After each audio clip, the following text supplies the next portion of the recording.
Bonjour et bienvenue dans cette vidéo destinée à AutoCAD où on va parler des tracés par lot. Ok, donc lorsqu'on va travailler sur AutoCAD, on a déjà compris le principe que les éléments de dessin, notre projet de façon générale va se faire sur l'espace objet, c'est bien ça. Ok, lorsqu'on va le faire sur l'espace objet, on a aussi compris qu'on va le faire à grandeur réelle.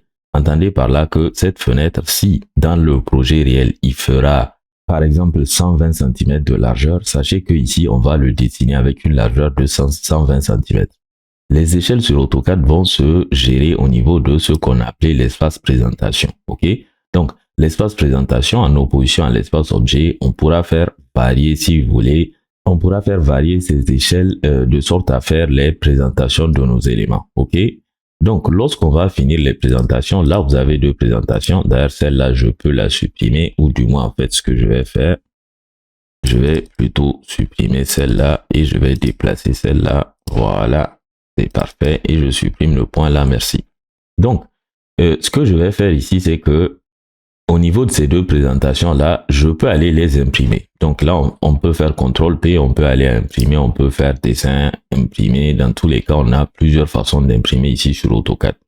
J'ai dit dessin, mais plutôt menu d'application, imprimer, c'est bien ça, et on peut imprimer. Par contre, ce qui est intéressant, et c'est ce que vous voyez juste en dessous de tracer. Donc je dis imprimer, mais AutoCAD écrit tracer, mais vous voyez que AutoCAD dit tracer un dessin sur un traceur, une imprimante ou un fichier. Ça sera une impression qui pourrait être physique ou bien électronique, on est bien d'accord. Physique, si par exemple vous allez le faire sur une imprimante physique, dans le sens où c'est un papier physique vraiment qui va sortir, et électronique dans le sens où ça sera par exemple un fichier PDF et pas forcément uniquement du PDF, vous pourrez imprimer des images. Ok. Ensuite, vous voyez ici qu'on peut tracer par lot. Ok, donc ça par contre c'est très intéressant, mais faites attention ici. Vous voyez qu'AutoCAD dit qu'on va publier plusieurs feuilles ou dessins dans un traceur, une imprimante ou un fichier DWG ou PDF. Ok, donc ici en fait la différence qu'il y a entre ces deux façons de faire, c'est que à ce niveau là je peux faire une impression groupée. Ok, donc on va cliquer là-dessus et regarder à quoi l'interface va ressembler. Déjà de prime abord, lorsque je vais cliquer là-dessus, je vois ici que AutoCAD va déjà me répertorier un certain nombre de feuilles. Alors que de base, je ne lui ai rien demandé. J'étais sur cette présentation, j'ai dit que je voulais imprimer. Et là, AutoCAD, il m'envoie l'espace objet et il m'envoie les deux présentations. Ou de façon générale, il m'envoie l'espace objet et tous les espaces présentation ici à ce niveau-là. Ok? Donc, je vais faire ici échappe. AutoCAD me demande si je veux enregistrer, je fais un non. Je vais venir ici au niveau de l'espace objet, je vais faire ici publier, c'est bien ça. Donc je vais cliquer, j'ai pas publié mais plutôt imprimer. Attention, là je fais du n'importe quoi, je vais me placer sur imprimer, je fais impression par lot. Vous voyez que là je suis sur l'espace objet, attention, j'ai le même résultat. Ok, donc cette fenêtre que vous voyez, ou plutôt cette boîte de dialogue que vous êtes en train de voir, elle n'était pas relative au fait que j'étais sur un espace de présentation, mais dès que je vais la lancer, voilà exactement ce que j'aurai. Ok, donc ici vous avez une liste de feuilles. Ici je n'ai aucune liste de feuilles, je peux aller l'enregistrer pour éventuellement aller le réouvrir. Si vous voulez, les éléments que je vais arranger ici, lorsque je vais finir mon paramétrage, je peux l'enregistrer histoire de venir les réimprimer plus facilement la prochaine fois, dans le sens surtout de du paramétrage. Je n'aurai plus à reparamétrer si j'enregistre tout simplement. Ok, ici vous voyez que AutoCAD demande de charge plutôt automatiquement tous les dessins ouverts. Ok, donc le fait qu'il charge tous les dessins ouverts, c'est ça en fait qui fait que en fait ce que je vais faire pour ça, je vais fermer, je vais retourner à début et je vais chercher ce gabarit de feuille là, pourquoi pas. Ok, donc je reviens ici, je fais publier, je me trompe à chaque fois, bon même si déjà on l'a vu. Je vais faire publier et je vais faire imprimer donc, et je vais faire tracer par lot. Ok, donc là je fais tracer par lot. Regardez ces trois éléments là. Ces trois éléments, je les reconnais tout simplement parce que c'est cette vue en plan là en espace objet, la vue en plan en feuille A3 que j'ai appelé A3 build, et la vue en plan espace pas espace objet mais espace présentation, et la vue en plan espace présentation que j'ai appelé A0 build. C'est bien ça. Et je vois d'autres éléments qui sont là, des gabarits de jeu de feuilles. Ok, donc cette fenêtre là, ou en tout cas cette boîte de dialogue de façon générale, en plus de me permettre, si vous voulez, d'aller imprimer en lot, c'est comme ça éventuellement que AutoCAD va l'appeler. En plus de me permettre d'imprimer en lot, AutoCAD me permet aussi d'aller finalement imprimer tous les dessins qui soient éventuellement ouverts. Vous voyez ici que ça peut avoir un intérêt extrêmement intéressant si on travaille sur plusieurs projets à la fois et qu'on a fait plusieurs présentations. Déjà ici, je ne vais pas imprimer dessin par dessin, ok? Mais en plus de ne pas imprimer dessin par dessin, AutoCAD m'offre la possibilité d'aller imprimer toutes les présentations et même les espaces objets de tous les projets qui sont ouverts ici. Donc ici, ce que je peux faire, je vais dérouler ici. Ici, par contre, vous voyez que vous avez un peu moins de possibilités que lorsque vous faites une présentation individuelle. Bon, même si en réalité, ce qui va nous intéresser, ça sera en général le PDF. Je vais sélectionner ici le PDF et je vois certaines informations qui font leur apparition. Ici, je peux choisir le type de PDF. Bon, en général, je vais sélectionner DWG to PDF, mais vous pourrez rester sur n'importe lequel. Le résultat sera globalement bon. Donc, je vais faire quand même DWG to PDF. Donc, information sur les options de publication. L'emplacement, c'est là où AutoCAD va aller créer le fichier. Vous voyez que là, dans mon cas, ça sera au niveau de mon bureau. Donc, le type de fichier, ça sera un fichier à plusieurs feuilles. OK. Dénomination. Donc là, invite du nom, ça veut dire qu'AutoCAD, lorsque je vais demander de publier, il va me demander en fait d'écrire un nom. Informations sur les calques, il va inclure les informations dans les calques au niveau du PDF, on verra ça. Contrôle de fusion, écrasement des lignes, bon ça je ne sais pas ce que c'est. Donc là, les éléments de PDF ici, on peut faire des modifications. C'est déjà des choses qu'on a vues au cours de notre méga formation sur AutoCAD, notamment la troisième partie où on a parlé des éléments de CTB. Ok, donc là, j'ai mes différentes feuilles qui sont là. Ces feuilles que vous êtes en train de voir ici, pas seulement les feuilles, mais tous les espaces si vous voulez. Je peux par exemple sélectionner celui-là, je fais clic droit et je vais demander de la lever dans le jeu. C'est d'ailleurs ce que je vais faire pour l'autre espace objet, histoire d'avoir uniquement ici mes présentations. J'aurais pu imprimer les espaces objets, mais là, je préfère imprimer les présentations tout simplement parce que les présentations, je les maîtrise dans le sens où je sais ce que je suis allé mettre dedans. L'espace objet, ça pourrait être en fait du grand n'importe quoi. Ok.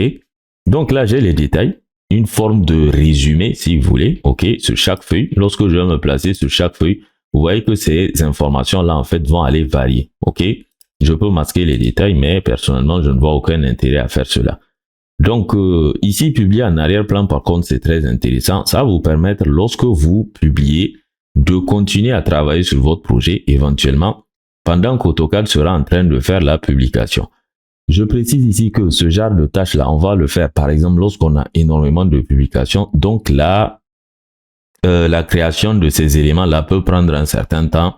Donc pour ne pas en fait vous pénaliser pendant que AutoCAD est en train de faire la publication, en train de créer dans notre cas de figure le fichier PDF, vous pourrez continuer à travailler là-dessus. Ici, vous avez les mises en page par défaut. Et là, vous voyez que vous n'avez aucune erreur. Ici, en fait, on peut importer des mises en page.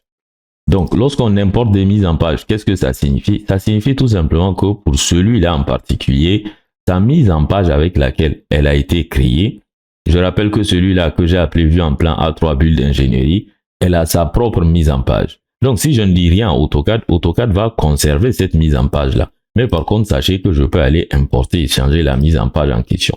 Lorsque j'ai terminé, que je suis satisfait, je fais publier. N'oubliez pas qu'au niveau de la dénomination, AutoCAD me dit qu'il va m'inviter pour le nom. Je suis sur le bureau, je peux l'appeler vue en plan comme ça, mais vous pourrez le changer. On voit bel et bien qu'il s'agit d'un PDF. Donc, je vais aller faire sélectionner ou du moins valider. AutoCAD me demande si je veux enregistrer la liste de feuilles courantes. Ici, l'idée, elle est simple, telle que je vous l'avais expliqué. On peut l'enregistrer de sorte que si on veut le réutiliser, par exemple, si par exemple on a commis une erreur ou qu'on veut faire une modification, on peut refaire cette modification et revenir imprimer tous ces éléments-là d'un seul coup. Pour mon cas, je ne vais pas l'enregistrer. Donc ici, AutoCAD me dit que votre travail d'impression ou de publication est en cours de traitement en arrière-plan. Je rappelle que les impressions, ça pourra être physique, dans le sens des papiers physiques vraiment, et les publications, si vous voulez, on peut les considérer comme tout ce qui est électronique. Donc AutoCAD me dit que ça va prendre du temps. Je vais remarquer ici en bas à droite une forme d'imprimante qui est dynamique un peu. Donc cette imprimante indique que le travail en cours. Donc, lorsqu'il sera terminé, normalement, AutoCAD va m'afficher ici un petit message. Donc là, je tiens à préciser que souvent, il y a un petit bug que vous aurez, éventuellement, pas dans tous les cas, que moi j'ai de temps en temps. Bon, là, le travail est terminé, mais souvent, en fait, le travail est terminé, donc je n'ai aucune erreur. Je peux cliquer ici pour avoir un rapport. J'ai à peu près les informations que j'ai demandées ici, ou du moins de façon générale, AutoCAD me donne certaines informations ici, comme le début, comme la fin, ainsi de suite. OK? Ce que je voulais préciser, c'est que souvent, vous allez voir que l'imprimante, elle est dynamique, elle est en train de bouger. Autrement dit que le travail d'arrière-plan est en cours, le travail, je rappelle, d'impression ou de publication. Mais il arrive que si vous allez au niveau de l'emplacement, que vous trouvez que l'impression est terminée en fait. OK? Donc ici, je suis sur le fichier. Je vois que j'ai 3 pages. Je peux d'ailleurs venir ici au niveau des calques. On se rappelle qu'on a demandé les calques, c'est bien ça. Je suis là, je vais voir ici le nombre de feuilles. On se rappelle qu'on avait 3 feuilles. Donc cette feuille-là qui est du A3, je peux m'en rendre compte. La petite astuce, c'est de se placer en bas à gauche du fichier. Vous voyez que là, j'ai le format réel du papier. Et la deuxième astuce, c'est de mettre ce texte-là à 100%. Parce que tout simplement, AutoCAD aura tendance, si vous voulez, par défaut, pas AutoCAD, mais plutôt Adobe PDF, à l'ajuster à une page. Donc, on aura l'impression que l'élément, lorsqu'on va aller l'imprimer de façon physique, il va apparaître comme ça avec ces tailles d'écriture-là, ou du moins ces tailles de texte-là. Mais en réalité, pour savoir comment il sera imprimé en réalité, je vais me placer à 100%. Et voilà comment je vais le voir lorsqu'il sera imprimé. Je vois qu'il devrait apparaître relativement bien. Tout est quasiment lisible, mis à part les petits textes ici qu'on a sur les portes. Mais dans tous les cas, eux, on peut aller les changer. OK? Donc, là, j'ai la première page, c'est bien ça. Et je peux dérouler. J'ai la seconde page qui est là avec mes informations de bloc. J'ai la troisième page qui est là avec mon bloc de cartouche. C'est bien ça. Mon gabarit de jeu de feuilles. OK? Donc, ces éléments-là, je peux aller exploiter leur calque. Je vois ici que j'ai quand même énormément de calques. Donc, si je me place par exemple sur celui-là, celui-là, celui-là, je peux aller exploiter leur calque. On a déjà vu que ça pouvait être très intéressant parce qu'à partir de là, en fait, on peut déjà désactiver certains calques. C'est par exemple intéressant pour quelqu'un qui n'a pas le logiciel AutoCAD, OK? Et qui va vouloir quand même essayer de voir un certain nombre d'informations. Une forme de gestion des calques, en fait, c'est même une gestion des calques sans pour autant, en fait, avoir AutoCAD. OK? Donc, merci d'avoir suivi cette vidéo en espérant qu'elle vous aura été utile. Si l'apprentissage d'AutoCAD vous intéresse et que vous voulez prendre le sujet sérieusement, on a des formations sur notre chaîne YouTube Build Ingénierie et surtout sur notre site internet buildingénierie.com. Je vais vous mettre les liens en description de cette vidéo en espérant vous compter bientôt parmi nos étudiants. On va se donner rendez-vous pour notre prochaine vidéo ou du moins de façon générale sur nos prochaines vidéos sur notre chaîne YouTube Build Ingénierie.